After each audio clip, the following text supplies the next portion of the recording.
Shalom, jumpa lagi dengan saya Linda di channel saya Kesaksian tentang Tuhan Yesus.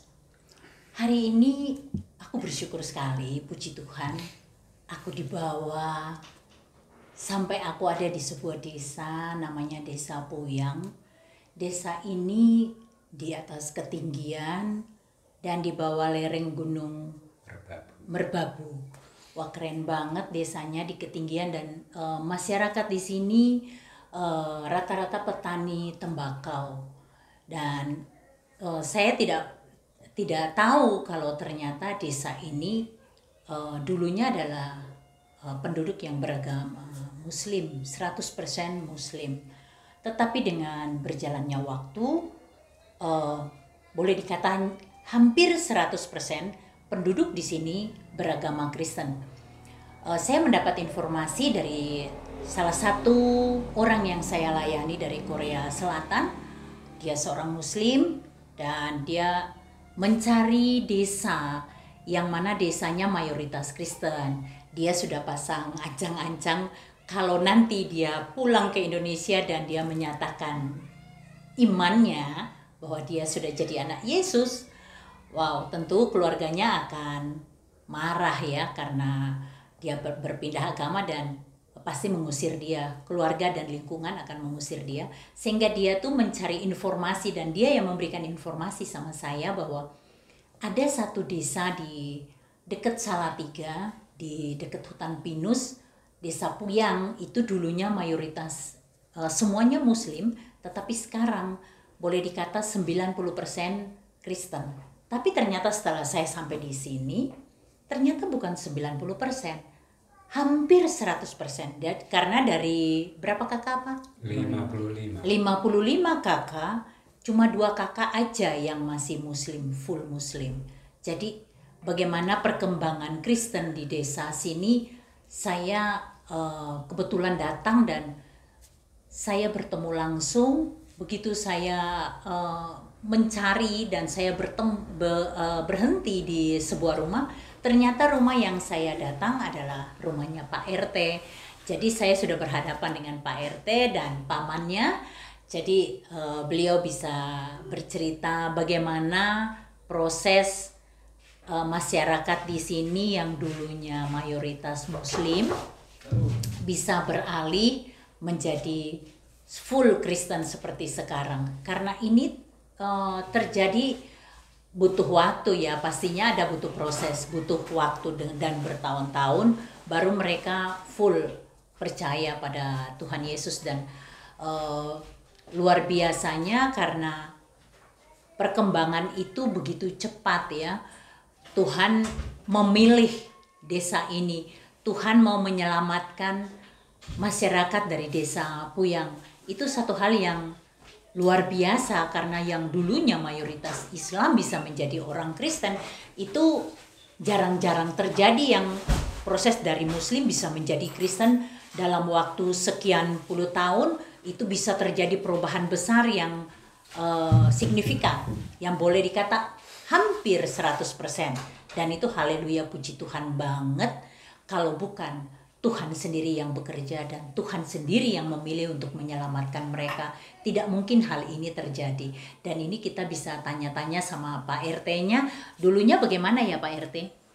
Ya, kalau di dusun atau kampung ini itu memang benar dulu-dulunya itu sebagai orang Muslim, walaupun mungkin dari dulu itu Muslimnya belum apa ya, KTP. Nah, istilahnya belum melakukan hal yang sebenarnya, sehingga kalau lambat tahun itu tepat persisnya itu bagi saya itu belum bisa tahu semenjak awal. Namun nanti Pak Lek saya itu yang bisa tahu sejak awalnya, karena saya sendiri juga dengar-dengar itu begini, dulunya itu ada Bapak Lurah yang bisa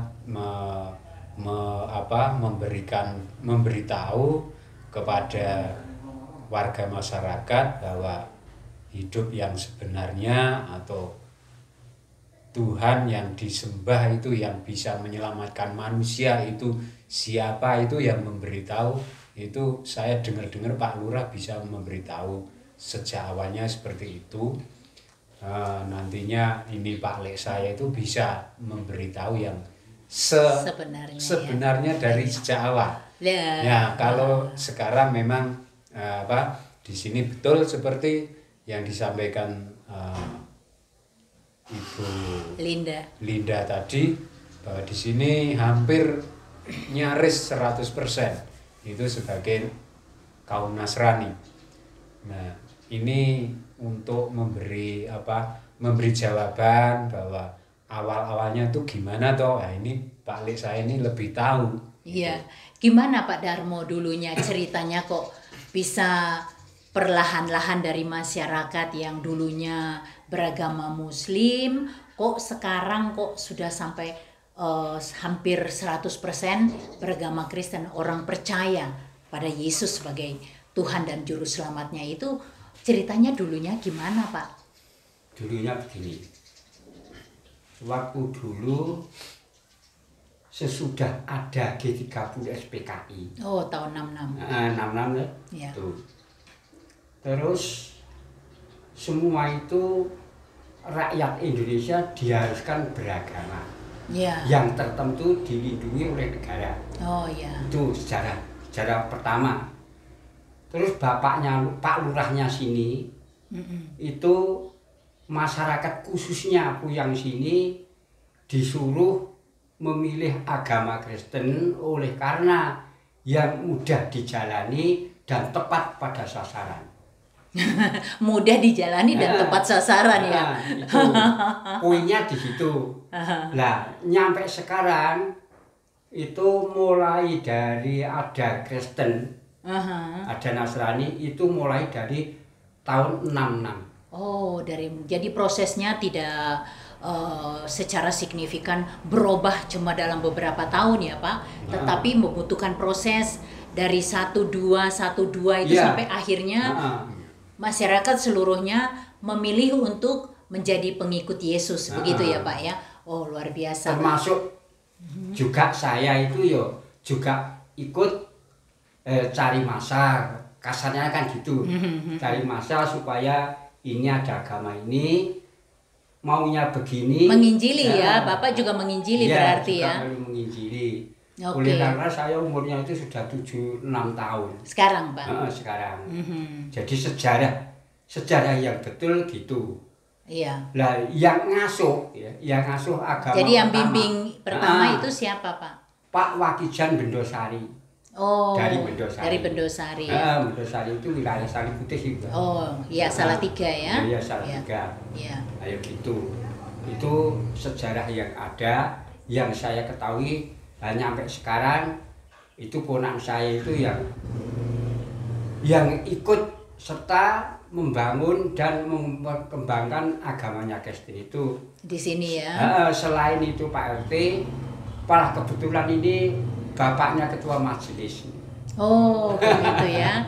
Jadi saya datang tepat sasaran ini karena saya datang kok berhadapan langsung dengan Pak RT, terus kemudian saya bertemu juga dengan pamannya yang ternyata tahu benar sejarahnya bagaimana proses awal masyarakat di sini mulai percaya Yesus ya. Jadi dulu memang penduduk di sini tidak beragama ya, atau beragama Muslim. Ya, beragama betul. Muslim ya, atau tidak beragama.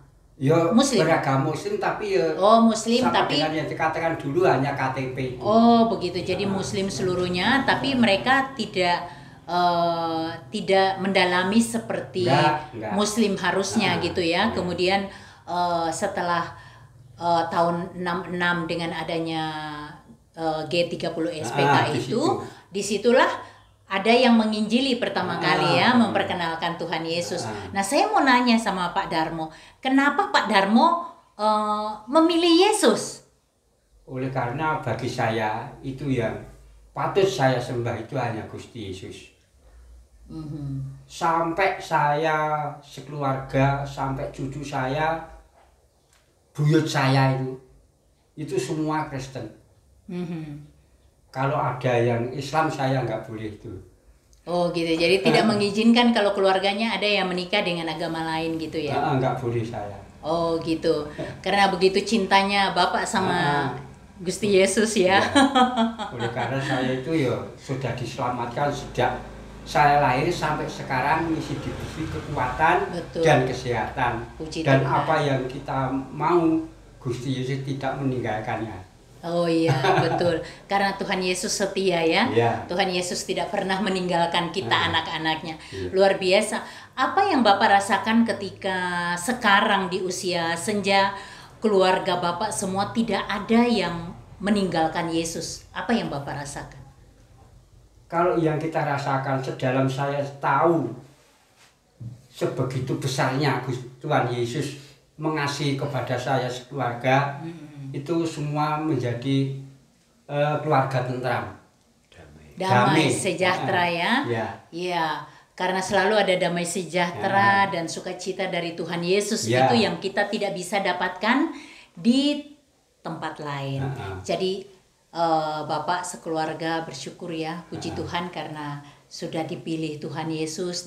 Selain diselamat, yang utama itu adalah diselamatkan. Iya, diselamatkan. Ketika sudah diselamatkan, kemudian keluarga menjadi keluarga ilahi, semua anak cucu menjadi pengikut Yesus, ada damai sejahtera, sukacita dari Tuhan Yesus. Itu memang yang mahal sekali, yang Iya. tidak didapat oleh orang di luar Yesus. Kalau orang hidup di dalam Yesus pasti merasakan damai sejahtera dan sukacita dari Tuhan Yesus. Karena Tuhan Yesus sangat mengasihi kita anak-anaknya.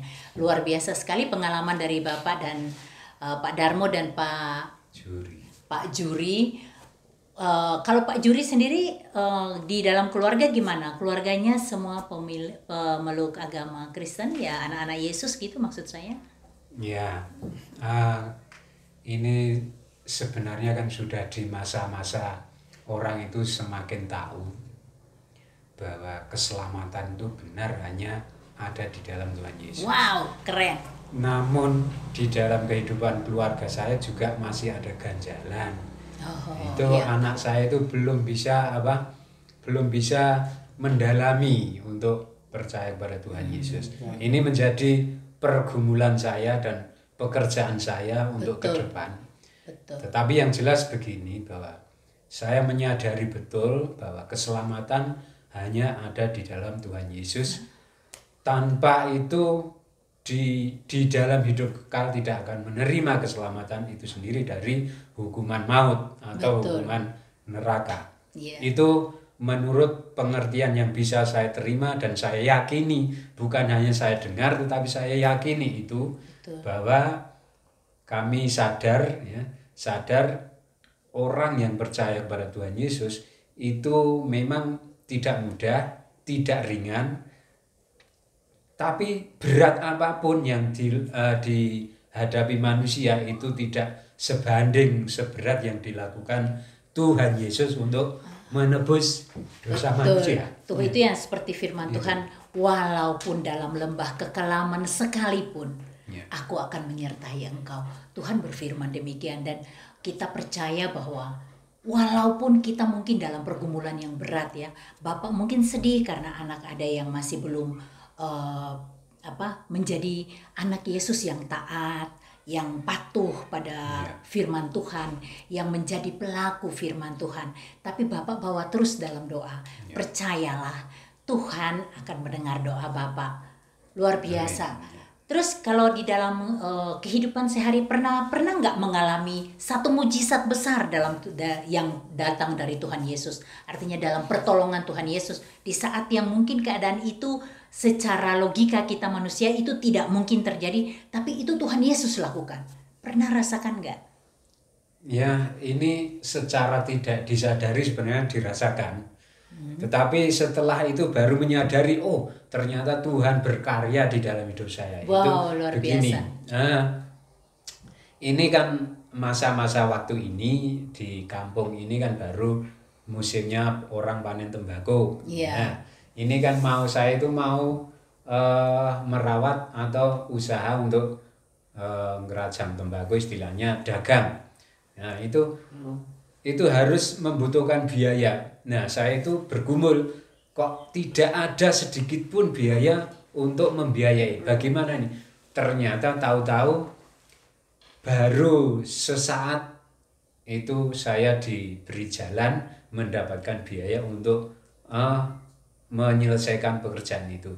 Itu saya sudah anggap bahwa itu mukjizat Tuhan terjadi di dalam hidup saya yang luar biasa. Itu yang tadinya tidak ada jalan ya, Pak ya, betul. tidak ada jalan, tapi dengan doa ternyata Tuhan buka jalan ya. Tuhan Yesus dahsyat luar biasa. Wow, dahsyat sekali. Tapi ada kejadian lain. Iya, Pak Darmo. Waktu dulu itu ponan saya itu rumahnya itu hampir roboh. Oh. Betul hampir roboh. Kalau ada angin yang besar tentu roboh. Tapi Tuhan Yesus tidak pernah meninggalkan dia bisa membuat rumah sebegini ini. Itu luar biasa sekali itu. Luar biasa, puji Tuhan ya. Berapa duit kalau dihitung sekarang. Tapi dulu-dulunya itu rumahnya itu hampir roboh. Puji Tuhan. Betul ya. Tuhan Yesus dahsyat. Itu yang ketahuan sekali itu, yang dirasakan sekali mujizatnya Tuhan Yesus. Itu yang tidak terpikirkan bisa punya rumah seperti ini, ternyata Tuhan bawa Pak Juri sampai akhirnya bisa punya rumah seperti ini ya. Tuhan Yesus dahsyat luar biasa.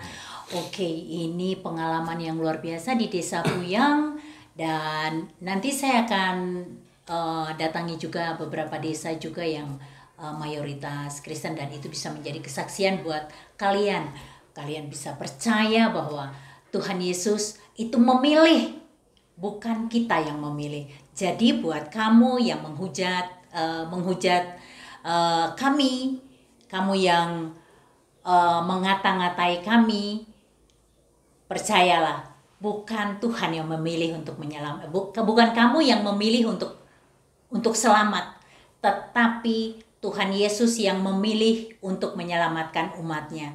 Jadi kami itu orang Kristen bersyukur karena kami diselamatkan Tuhan Yesus, karena keselamatan hanya ada di dalam Yesus Kristus.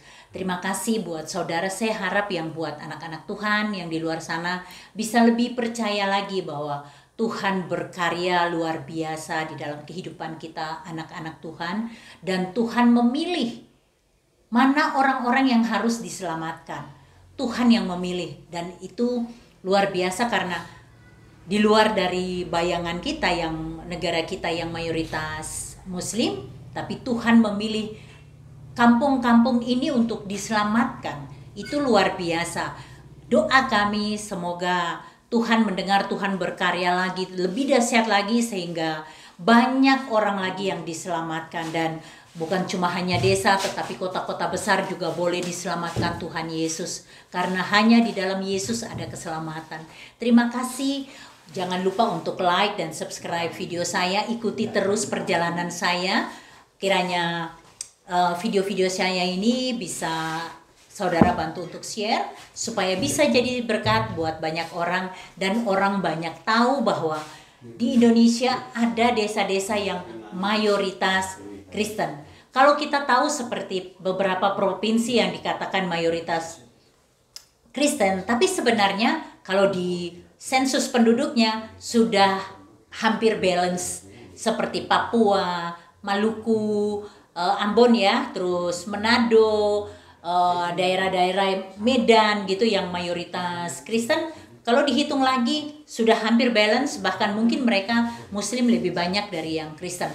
Tapi saya mau bilang, tidak ada yang mustahil bagi Tuhan. Tuhan bekerja luar biasa untuk pelayanan penyelamatan jiwa. Dan ini desa-desa yang dipilih Tuhan di Indonesia, yang bisa menjadi satu inspirasi buat saudara untuk melayani juga penjangkauan jiwa. Karena Tuhan membutuhkan pekerja-pekerjanya. Tuayan sudah menguning, butuh pekerja. Tuhan butuh pekerja. Siapkan hati kita, siapkan hidup kita untuk menjadi pelayan Tuhan. Oke, terima kasih. Tuhan Yesus memberkati.